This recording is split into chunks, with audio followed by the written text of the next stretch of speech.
Puntahan natin agad ang ating mga panauhin sa Macau, sa China. Nandun po si kapatid na Ramis Naral kasama ng ating mga panauhin. Go ahead, China please.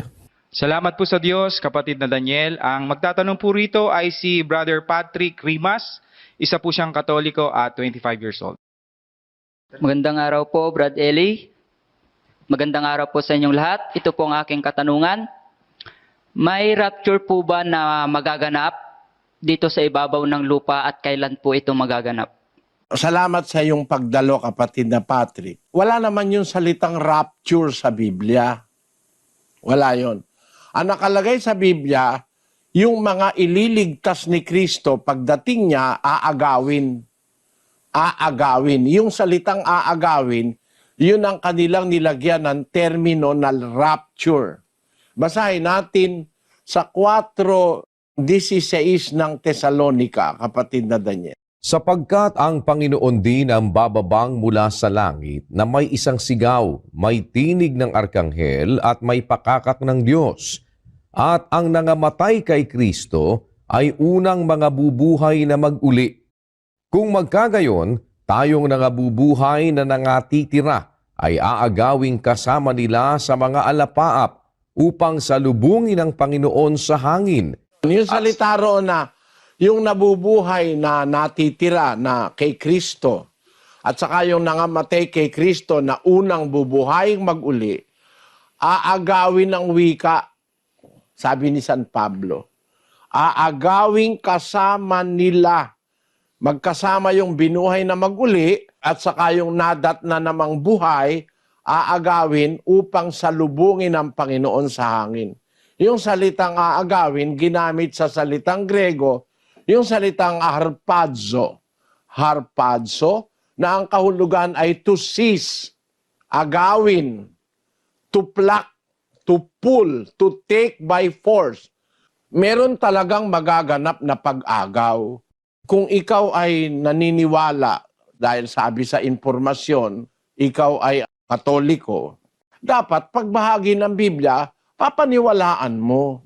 Halimbawa, nasa Biblia, huwag kayong mananalangin ng paulit-ulit. Nakasulat sa Biblia. Sa 7 ng Mateo. At sa pananalangin ninyo ay huwag ninyong gamitin ang walang kabuluhang paulit-ulit na gaya ng ginagawa ng mga hentil sapagkat iniisip nilang dahil sa kanilang maraming kasasalita ay didinggin sila. Huwag nga kayong magsigaya sa kanila, sapagkat talastas ng inyong Ama ang mga bagay na inyong kinakailangan bago ninyo hingin sa Kanya. Nasa Biblia yan. Pag nasa Biblia, kapatid, dapat maniwala ka. Kasi bago pa lumitaw ang Iglesia Katolika, nakaipon na ang Biblia. Panahon pa ni Timoteo. May mga tao nang nagmalasakit na pagsama-samahin ang mga banal na aklat na isinulat sa iba't ibang panahon ni Moises, ni Josue, ng mga propeta, mga kinasangkapan ng Diyos. Iniipon na yan talaga. At sa panahon pa ni Timoteo, anyo 65,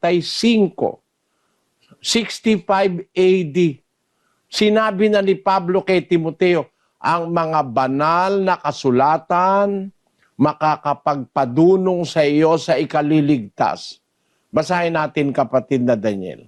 At mula sa pagkasanggol ay iyong nalalaman ang mga banal na kasulatan na makapagpapadunong sa iyo sa ikaliligtas sa pamamagitan ng pananampalataya kay Kristo Jesus. Ang lahat ng mga kasulatan na kinasihan ng Diyos ay mapapakinabangan din naman sa pagtuturo, sa pagsansala, sa pagsaway, sa ikatututo na nasa katwiran. Yon, lahat ng mga kasulatang kinasihan ng Diyos, panahon pa ni Timoteo, ay nakaipon na ang mga banal na kasulatan. Meron ng mga banal na kasulatan as early as year 65 AD. Kasi nung isulat po ni Pablo yung sulat niya kay Timoteo ay 65 AD. Noon pa lang, nakakompile na yung mga banal na kasulatan sa panahon pa ni Timoteo. Ano ang ibig kong ipunto, kapatid na Patrick? Dapat automatic maniwala ka sa nakasulat sa Biblia. Ang nasa Biblia, huwag kayong mananalangin ng paulit-ulit. Walang kabuluhan yung paulit-ulit. Dahil hindi naman bingi ang Diyos. Hindi naman ang Diyos mahina ang pandinig. O dapat na kulitin, na ulit-ulitin, 10 abagi noong Maria, 10 ama namin, 10 ganire, 10 ganon, 5 ganito, 5 ganon. Sa 7, sa pananalangin ninyo, huwag ninyong gagamitin ng walang kabuluhang paulit-ulit. Kasi hindi mo pa nga sinasabi, alam na ng Diyos Sa 8, huwag kayong magsigaya sa kanila sa pagkatalastas ng inyong ama, ang bagay na kinakailangan ninyo bago ninyo hingin sa Kanya. Bago ka pa magsalita, alam na ng ama yung kailangan mo Ba't mo kailangang ulit-ulitin? Nasa Biblia yan.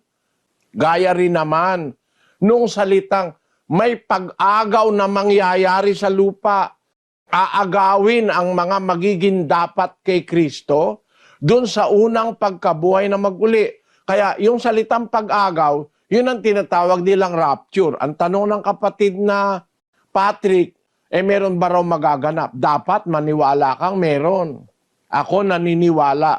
Dahil naniniwala ako sa Biblia, may pag-agaw na mangyayari. Aalisin sa lupa yung mga maliligtas. Kasi may mga magaganap na masasamang bagay sa lupang ito. Yung mga maliligtas, aagawin ng Diyos sa pamamagitan ni Kristo. Nasa Biblia yon, kapatid. Kaya sa tanong mo, may magaganap ba? Meron. Wala akong duda kahit kapiraso. Aagawin ng Diyos ang mga maliligtas sa pagbabalik ni Kristo para sila ay maghari doon sa mga taong hindi pa kumikilala sa Diyos.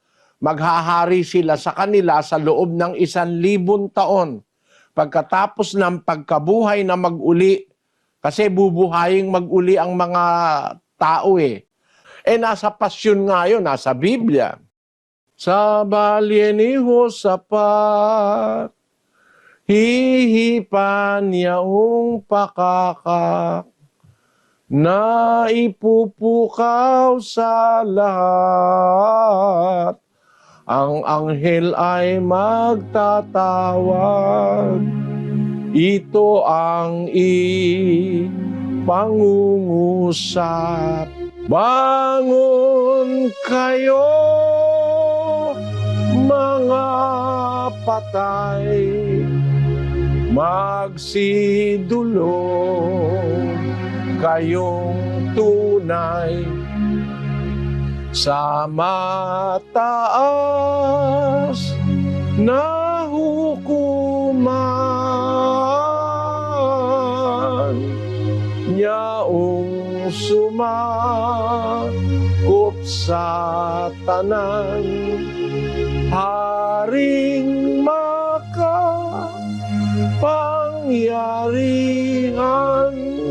Ayon, may pagkabuhay na maguli ng mga patay. Yung binuhay ng mga maliligtas, aagawin yon kasama nung mga buhay na dinatnang mababait na tao, aagawin ng Panginoon para sila alisin pansamantala dito sa lupa. Pagkatapos, sa pasimula ng 1,000 taon, maghahari sila kasama ng Panginoong Jesucristo para yung mga taong masasama mapabuti. Basahin natin ang 24 ng Apokalipsis.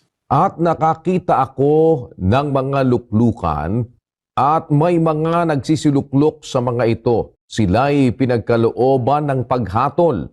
At nakita ko ang mga kaluluwa ng mga pinugutan ng ulo dahil sa patotoo ni Jesus at dahil sa salita ng Diyos, at ang mga hindi sumamba sa hayop o sa kaniyang larawan man at hindi tumanggap ng tanda sa kanilang noo at sa kanilang kamay. At sila'y nangabuhay at nagsipagharing kasama ni Kristo sa loob ng 1,000 taon. Ayon, pagkatapos ng pagkabuhay na mag-uli, tapos aagawin, magkakaroon ng meeting kay Kristo, magtatagpo sa alapaap. Tapos pagkatapos pala ng pagkabuhay na maguli, sabi dito ni San Juan, nagsipaghari silang kasama ni Kristo sa loob ng 1,000 taon. Kaya meron pong tinatawag na paghahari si Kristo sa huling 1,000 taon sa mundo. Pagkatapos ng tinatawag na rapture o pag-agaw, maghahari yung mga inagaw kasama ni Kristo sa mga ibang taong naririto pa sa mundo na matitigas pa ang ulo, masasama. Yun ay parang grace period ng Diyos sa sangkatauhan na sa paghahari ni Kristo sa loob ng 1,000 taon after ng first resurrection, ang pag-asa ng Diyos ay mapabuti ang mga tao. Lipulin yung mga kaaway ng katwiran. Lipulin yung mga masasama at pasukuin sa ilalim ni Kristo. Yun ang sinasabi sa 15:24 ng unang Korinto. Kung magkagayoy darating ang wakas, pagka ibibigay na niya ang kaharian sa Diyos, sa makatwid bagay sa Ama, pagka lilipulin na niya ang lahat ng paghahari at lahat ng kapamahalaan at kapangyarihan, sapagkat kinakailangang siya'y maghari hanggang mailagay niya sa ilalim ng kanyang mga talampakan ang lahat niyang mga kaaway. Sa paghahari ni Kristo, lahat ng kaaway ng katwiran, lahat ng kaaway ng kabutihan, yung mga nang aabuso sa kapwa, kailangan siya'y maghari hanggang mailagay niya sa ilalim ng kanyang talampakan ng lahat niyang mga kaaway. Kaya sa loob ng 1,000 taon, maghahari sa lupa ang Panginoon Kristo para lipulin ang lahat ng kaaway ng katwiran. Iyon ay magaganap after nung rapture, kapatid na Patrick. Nasa Biblia yan. Kapatid na Patrick, naintindihan mo yung sagot ko. Opo, Brad Eli. Salamat sa Diyos.